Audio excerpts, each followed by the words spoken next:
Hello everyone. Today we'll start with class 12 maths and the topic is continuity and differentiability. So first we'll deal with the topic continuous functions. So see here the two graphs given below. Here the first graph. This is a graph of a continuous function, that is we can draw this graph without lifting our hands, right? There is no breaks or jumps in this graph. So this is a graph of a continuous function. And see the second graph here at point 0. At point 0 this function breaks, right? So in the negative side at 0 there is a break here. Okay. So this graph, while drawing this graph we have to lift our hand, right? So this graph is a graph of a discontinuous function. So this is a continuous function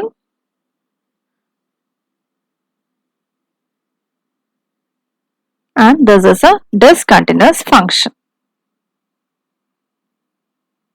So if there is no breaks, jumps or loops in a graph, then it is known as a continuous function. Next, how to check? How to check for continuity?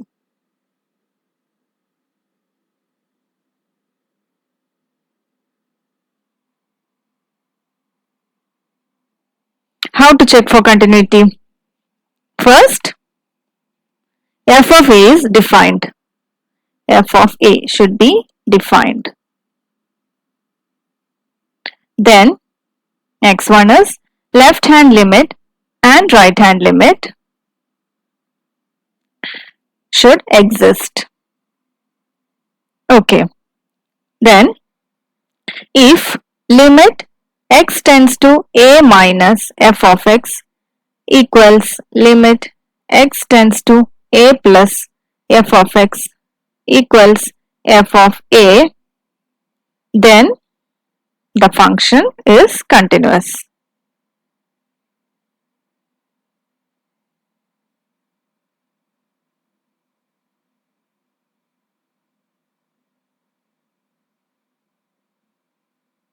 The function is continuous.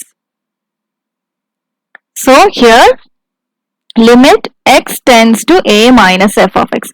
This is the left hand limit. Okay. Limit x tends to a plus f of x. This is the right hand limit. So when the left hand limit equals to right hand limit equals to the function at point a, then this function is a continuous function. This is the condition for continuity of a function. Limit x tends to a minus f of x. That means the value of the function when x is slightly less than a. Okay, that is the left hand limit. Limit x tends to a plus f of x means the value of the function when x is slightly greater than a. Okay, that should be equal to the function at point a. Okay, now we'll see one example. Example, f of x equal to mod x. Is this function continuous at x equal to 0? So, what is this function? F of x equals mod x. F of x equal mod x means this function is equal to x for x greater than or equal to 0, and this function will be equal to minus x if x less than 0. That is a mod function, right?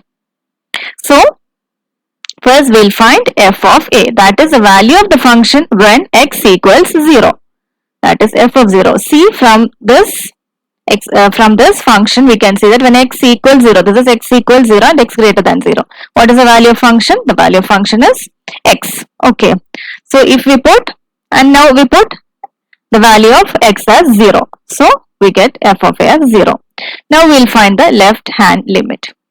That is limit x tends to a minus f of x. Here a is, this is the value of a, right? 0.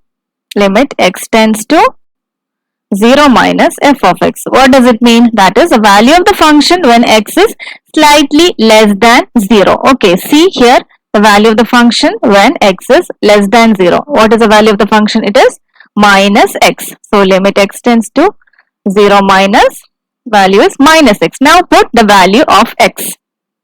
What is the value of x here? The value of x is 0. So when we put the value of x as 0, we get this limit as 0. Now we'll see the right hand limit.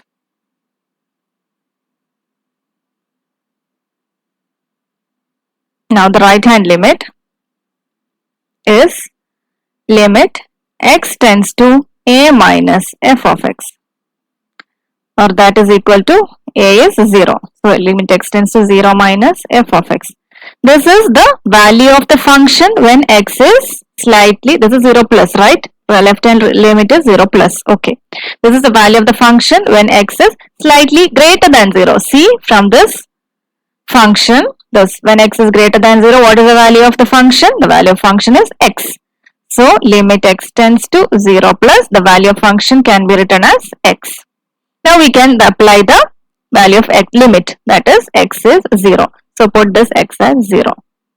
Okay, in all these three cases we got the left hand limit and right hand limit and f of a equal to 0. Therefore